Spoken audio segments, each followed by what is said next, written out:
Speaking of what are we doing,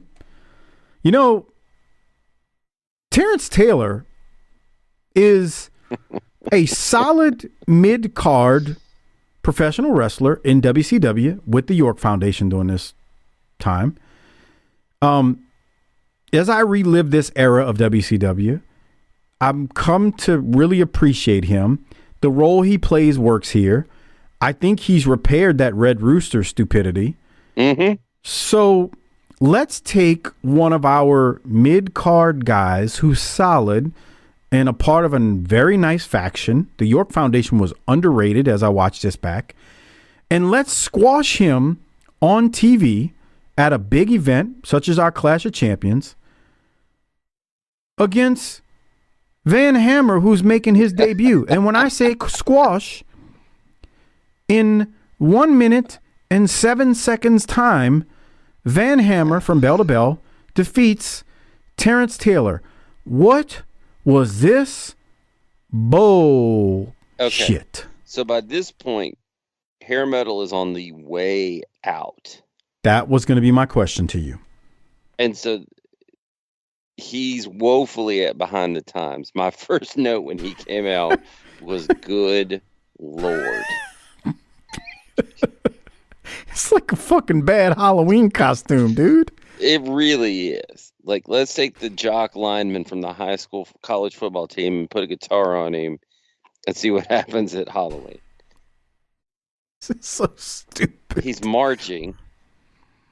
He's showing us guitar. He can't play it. At least that dude Bugs for WWE can play it, I guess. At least PN News raps. He's a rock and roll PN News.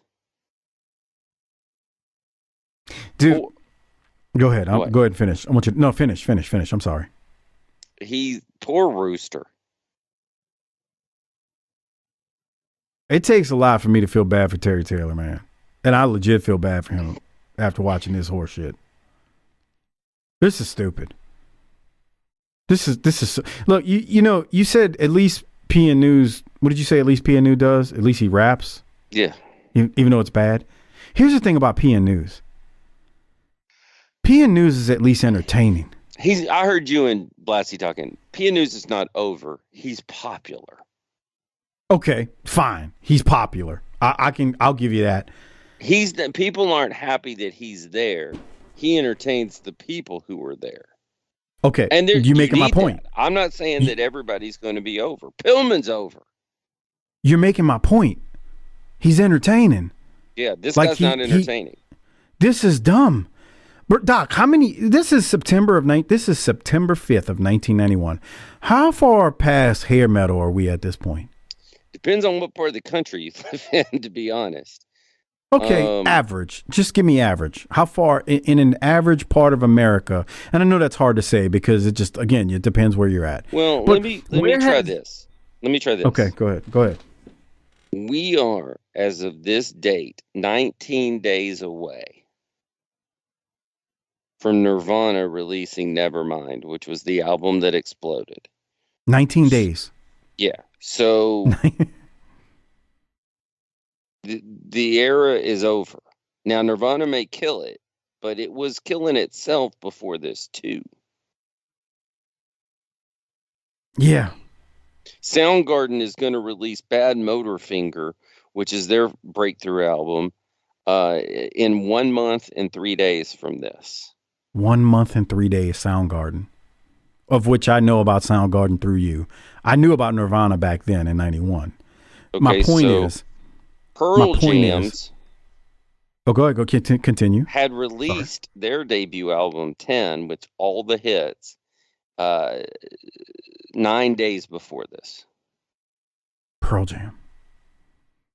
So we're shifting every... but the wrestling business don't know it. Well, that's why I asked the question, because I knew you would know. You're an expert in that stuff. That's why I said, hey, how far removed are we from hair metal? And you answered it. You named, I think, 3, would you say pretty big albums in that genre? 100%. Yeah. And yet, we just rolled out fucking Van Hammer. Before anybody else out there comes at Mike, I'm going to try to save Mike a few things. To be fair, Alice in Chains from Seattle had dropped their debut album a year and 10 days earlier. The overall point here is we are as far past hair metal as we were when years later we roll out Glacier for Mortal Kombat, which was dead. And when they did the No Limit Soldiers, I can personally tell you they missed that boat, although P was still making music. It's just that it was not at the height of their popularity. If they would have been 2 years prior to that, they might have had something, but they didn't. Now, the point being, wrestling is, it seems they always arrive late to the pop culture of that era. And here is yet, I mean, PN News is rapping like the fucking Fat Boys right now. So that's obviously a miss too. It's not just this genre. But my first thought first off, I didn't like Van Hammer back then. I don't like Van Hammer now. I'm talking about the character. I don't know the guy personally. I'm talking about the gimmick. My first thought when I saw this was, I am going to ask Doc and Harper's not here, how late they were to the ball game with this bullshit. Because that was the first thing that came to mind. This is stupid. The second thing that came to mind was, we just killed Terry Taylor. We killed him. 1 minute. He loses. You saw it on the video. I'm not playing it back. What are we doing? Doc, what are we doing here? I don't have an answer for you, Mike. How does a promotion that has done good shit. Steve Austin is our television champion. We're going to go to his match in a second. Lex Luger is our world champion. He's a good world champion. We got Ron Simmons. We got Barry Windham. We got Arn Anderson and Larry Zbyszko. I don't want to spoil things, but the Dangerous Alliance ain't that far off either. I think it forms before the end of the year. We are like, we got some Pillman. I'm missing people here. We got some heavy hitting names, man. This is not a promotion without talent. We say this all the time. And we just roll out this horse shit hair metal gimmick like it's supposed to fucking be, let me hit the RVD pose. This is so stupid. Oh my God. Okay, I'm done ranting, and I'm not even a hair metal. I'm not even a metal guy or whatever, What do you call Nirvana? It's hard to argue with anything you've just said, and you're the easiest person I know to argue with. So when you saw this, what was your first reaction? Good Lord. I wrote down good Lord. Because you hadn't seen this before. So no, I mean, I've seen Van Hammer before. Right, you know who Van Hammer is. I've never seen saw his debut, and I said, good Lord.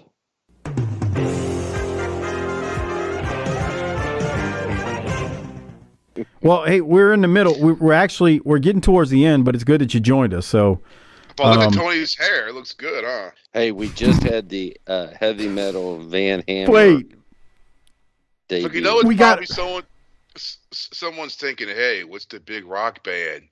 Oh, Van Halen's still big. Okay, what's the big the rap guy that dances around with the fucking and those pants? MC Hammer." Let's mix both of those names together. It's going to be great. So, Harper, we had a discussion. Jesus Christ. I need I had to go back to it. I know we were about to go to something else, but I had to go back to it. So, Doc and I just watched this. So, did you watch this or no? No.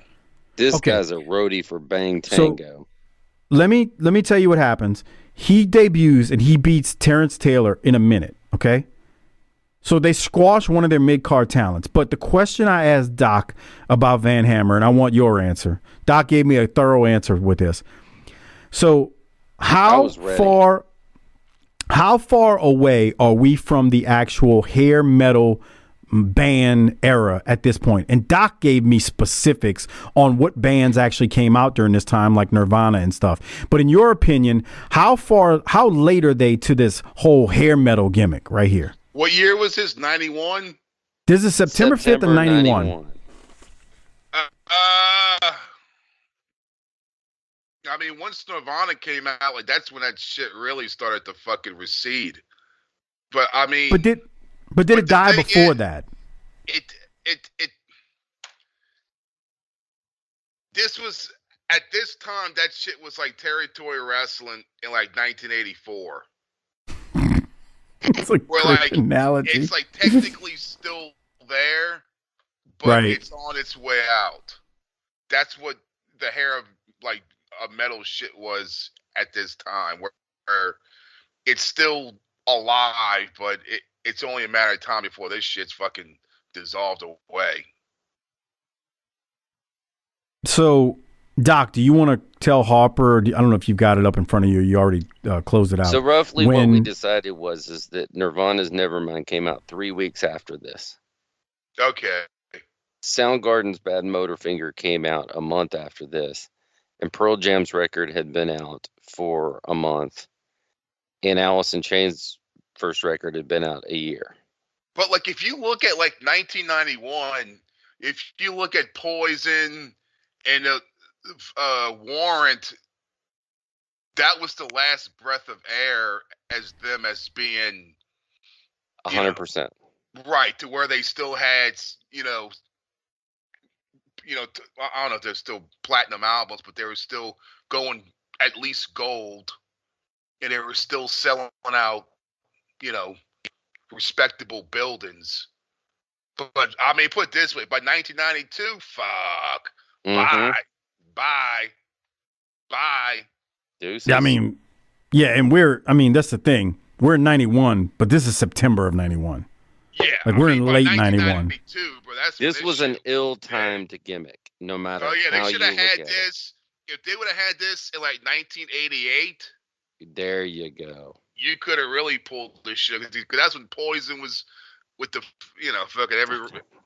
Fuck, what's crazy is I fucking heard that song on the radio recently. Like on the classic rock station, that Every Road Has a Thorn. Jesus. And it's been so long since I actually like listened to it.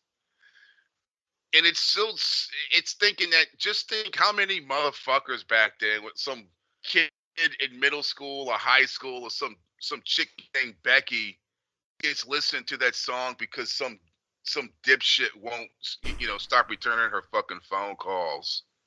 And they're probably listening to this song or some kids like it's sitting there. Oh, Michelle from my biology class won't. She won't talk to me anymore. Now she's talking to Mike. Oh no, this song's about me. The fuck. Every rose has its thorn. Yeah, like whatever. Night Fucking grow has up. its thorn. For real. Every Harper just gave cowboy everybody the blueprint. Grow up. sings a sad song. Every rose has its thorn. Just how a cowboy loses in the playoffs. Bro, we have our tuxedos episode. on. This is not a flips and dive show. No, let him get it in. No, we've already done this. Was that a real guitar? It had strings on it? Looks like it. Why not? Is it a shoot guitar? Yeah, right. That's what I'm asking. And Or I'm thinking, like, could this guy really play the guitar? No. Okay. I don't know. I think maybe that's where they got the gimmick from. Maybe he was in some shit band. And God, you know who he looks like, Doc? He looks like. Go ahead. Fucking Lost Boys, the guy that plays the saxophone. That guy still plays. I know. He plays concerts. And he's still jacked. Yeah. He's like 68 years old and jacked. He's on Cameo. Oh, no. Yeah. I was going to say he looks a little bit like the dude from the Bullet Boys. He looks like every dude from somewhere in that fucking era. Damn, he is like the Ultimate Warrior, huh? I don't want to call him that as much as I just want to say, dude, when he's hitting the ropes in the clothesline shit. well, It says here, hey, it says he was trained by Boris Malenko and Dan Spivey. This is Wikipedia. Wow. He made his debut on July the 19th of 1991. He looks like a real life Randy the Ram from The Wrestler. As the Hammer, teaming with Iceman King Parsons to defeat Billy Travis and Chris Germany in a tag team match for the North Georgia Wrestling Alliance. I want to, I'm going to text Bobby Blaze tomorrow and ask him how well he knew Van Hammer. You ever cross paths with Chris Germany? Once or two times that I can recall. I don't know him. I mean, I know, shook hands, hey, how you doing? But the only reason I remember who he was is because I remember him doing a dark match after I met him. He did not a dark match. He did an enhancement talent match, I believe, on Superstars or something on the old Saturday morning show. And I was like, oh, that's the dude I met the other night. It was Chris. You've probably met him, though, huh? Not formally, but yeah. Yeah, you probably met him when you was telling the Raging Bull Manny Fernandez doing your Dusty imitation, and Manny wasn't too impressed with you. Yeah, but later that night, I was sitting in a booth with Manny Fernandez and 3 other people at a bar just drinking beers, man. He was telling us about how much he loved Journey. Then he started singing songs by Journey. Oh, wow. Yeah. Grabbed my lighter and held it up while he sang Faithfully.